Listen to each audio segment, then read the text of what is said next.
इस समय हमारे देश में 3 बड़े मुद्दों की सबसे ज्यादा चर्चा है। पहला मुद्दा है पैगंबर मोहम्मद साहब का अपमान, जिससे एक खास धर्म के लोगों की भावनाएं आहत हैं। दूसरा मुद्दा है नुपुर शर्मा पर सुप्रीम कोर्ट द्वारा की गई टिप्पणी, और इससे भी हमारे देश के एक वर्ग की भावनाएं आहत हैं।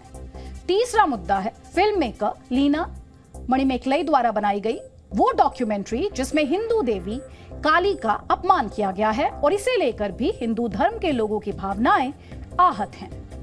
इन तीनों खबरों के केंद्र में एक ही चीज है, और वो है धर्म। और धर्म के नाम पर हमारे देश में लोगों की भावनाएं अक्सर आहत हो जाती हैं। हम समझ सकते हैं कि धर्म और उसके प्रति आस्था का मुद्दा काफी संवेदनशील है, लेकिन आज डीएनए में हम आपसे कुछ सवाल करना चाहते हैं। और वो सवाल ये है, ध्यान से सुनिएगा, जब किसी राज्य में बाढ़ आती है और इस बाढ़ में सैकड़ों लोग मर जाते हैं, तब किसी की भावनाएं आहत क्यों नहीं होती? जब बारिश से एक पूरे शहर में अव्यवस्था फैल जाती है, तब हमारे देश में किसी की भावनाएं आहत क्यों नहीं होती? जब सड़कों पर गड्ढे होने की वजह से लोग दुर्घटनाओं का शिकार हो जाते हैं, तब हमारे देश में किसी की भावनाएं आहत क्यों नहीं होती?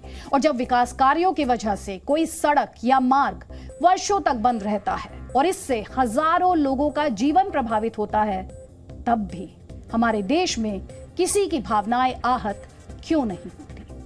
और इसीलिए आज हमने इन्हीं भावनाओं का डीएनए टेस्ट करने की ठानी, जिनमें धर्म के नाम पर तो खूब उबाल आता है, लेकिन जनता की समस्याओं पर ये भावनाएं कभी आहत नहीं होती। कभी हमारे देश की अदालतें इस पर स्वतः संज्ञान नहीं लेती, नेता इस पर कभी आंदोलन नहीं करते। सोचिए, जरा खुद ही सोचिए, क्या कभी प्रदूषण पर आपने नेताओं को या किसी राजनीतिक दल को राजनीति करते हुए या फिर आंदोलन करते हुए या प्रदर्शन करते हुए देखा है? सबसे बड़ा दुर्भाग्य यह है कि जब आम लोगों की जान जाती है तो हमारे देश का लोकतंत्र कभी भी खतरे में आता हो, आपने ऐसा नहीं सुना होगा। कल हमने आपको मुंबई की तस्वीरें डीएनए में दिखाई थी, जहां बारिश की वजह से सड़कों पर पानी भर गया था। लेकिन आज हम आपको मुंबई के पास ठाणे में हुए एक दर्दनाक हादसे के बारे में बताना चाहते हैं, जो किसी के भी साथ हो सकता है। ठाणे में कल 37 साल के एक बाइक सवार की एक दुर्घटना में मौत हो गई।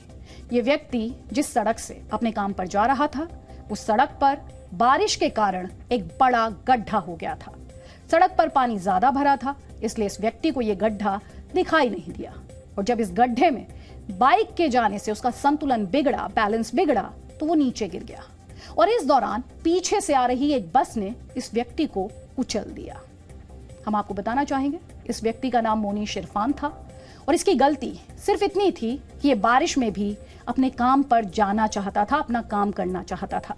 लेकिन इस गड्ढे ने, या ये कहें इस सरकारी लापरवाही ने, इस व्यक्ति की जान ले ली। लेकिन विडंबना यह है कि इस व्यक्ति की मौत हमारे देश के मीडिया के लिए बड़ी खबर नहीं बनी।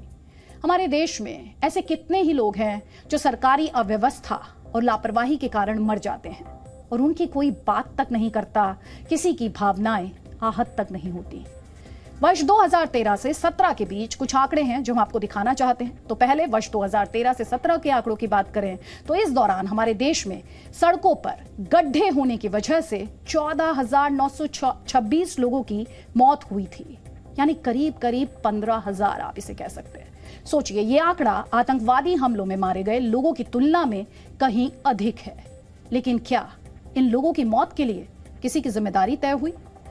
क्या हमारे देश में इससे किसी की भावनाएं आहत हुई? क्योंकि जो नंबर है ये बहुत बड़ा है, ये आंकड़ा बहुत बड़ा है। 14,926 का यह आंकड़ा है।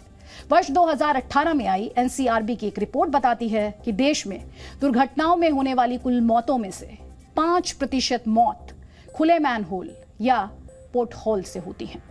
इसके अलावा एक आरटीआई से मिली जानकारी के मुताबिक मुंबई में वर्ष 2013 से 2018 के बीच खुले मैनहोल, गटर और समुद्र में डूबने की 639 घटनाएं हुई थीं, जिनमें 328 लोगों की मौत हो गई थी।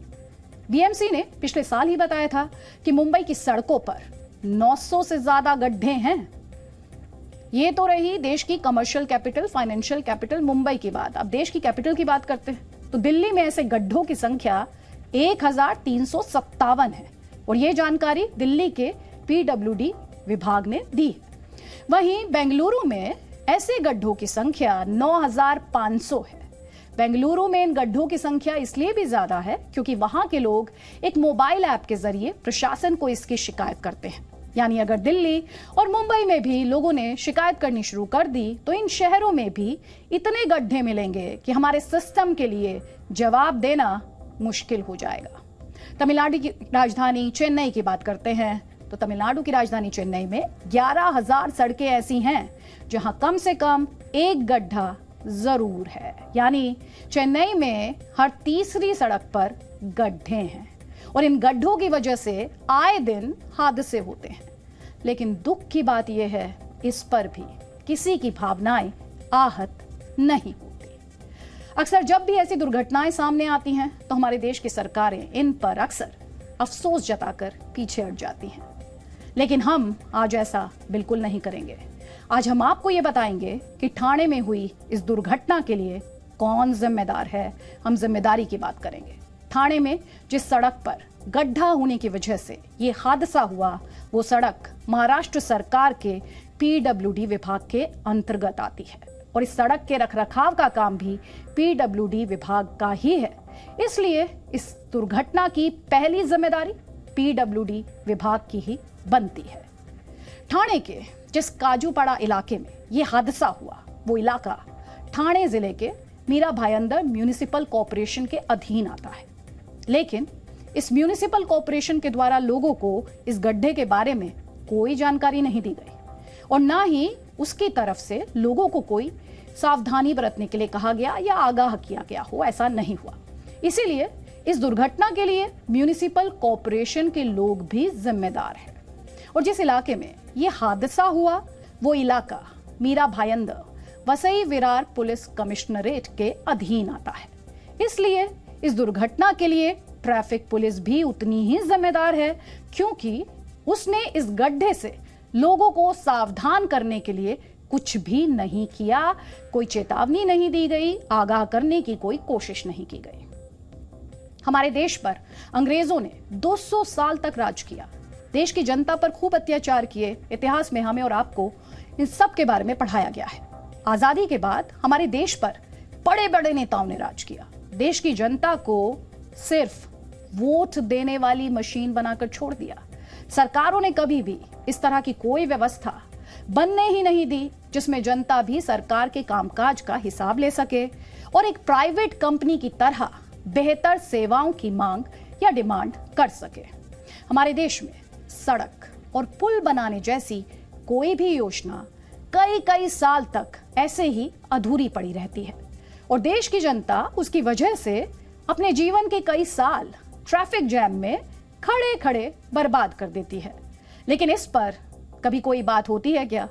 जवाब हम और आप सभी जानते हैं, नहीं। गड्ढों में गिरकर लोग अपनी जान गंवा देते हैं, क्या इस पर कोई बहस होती है? जवाब हम और आप सभी जानते हैं, नहीं। खराब सड़कों की वजह से हर साल हजारों रोड एक्सीडेंट्स होते हैं, इनमें सैकड़ों लोगों की मौत हो जाती है, लेकिन इस पर भी कभी कोई बात नहीं होती।